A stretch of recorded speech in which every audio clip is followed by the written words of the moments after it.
Clémentine Tolazissé, bonjour. Bonjour. Vous êtes enseignante à l'université Paris-Est Créteil et vous venez de publier aux éditions L'Harmattan un livre qui s'intitule Le cinéma muet américain et ses premiers récits filmiques. Et vous travaillez en ce moment un ouvrage qui va paraître aux éditions Palgrave Macmillan en 2015 qui traitera de l'humour et du divertissement et de la culture populaire pendant la Grande Guerre. Tout à fait.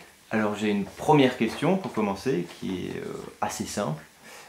Pourquoi un livre sur le cinéma muet aux États-Unis et pas en Europe?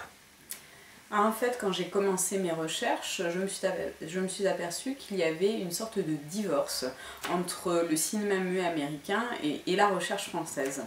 En fait, il y a une recherche sur le cinéma muet, mais européen en France, ou si c'est sur le cinéma américain, elle est mineure. Et donc, je me suis aperçue qu'il y avait ce que j'appelle une sorte de régionalisme, et que finalement le cinéma muet américain était étudié principalement par des chercheurs aux États-Unis et au Québec. Et donc j'ai voulu m'insérer dans cette thématique. En fait, j'ai quand même été très inspirée par un ouvrage clé d'un auteur français, Jean Mottet, qui a publié chez L'Harmattan le livre L'invention de la scène américaine sur le cinéma de Griffith. Et j'ai voulu mettre en avant dans mon livre la véritable fascination que j'avais pour la création et la mise en place du système hollywoodien dès ses débuts.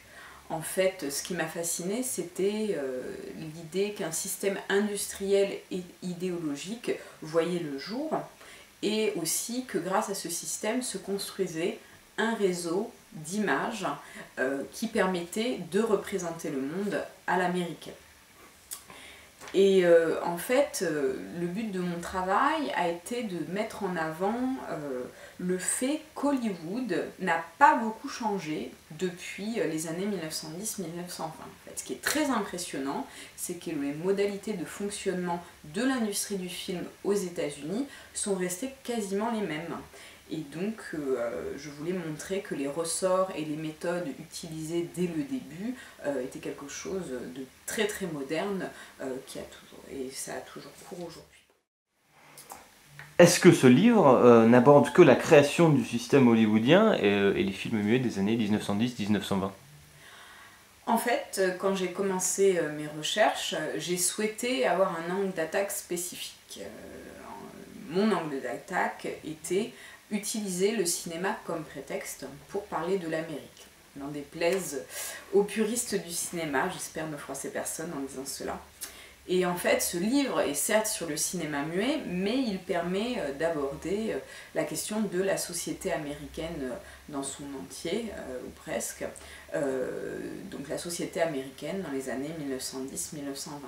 D'ailleurs, j'aborde des thématiques qui vont au-delà du cinéma, la question de l'immigration, de l'américanisation, le développement des régions, l'expansion urbaine, les relations internationales dans la partie du livre sur la guerre et les stratégies commerciales hollywoodiennes. Et donc ce livre permet de comprendre comment se construit l'Amérique moderne sur son territoire et aussi dans son rapport avec le reste du monde. Donc le rapport entre les États-Unis et les autres est quand même une question fondamentale soulevée par le livre. Puis aussi, ce qui est important, c'est la façon dont l'Amérique se donne à voir. Pour synthétiser, je dirais que ce livre parle de cinéma, mais parle surtout de ce qu'est l'Amérique à l'orée du siècle américain.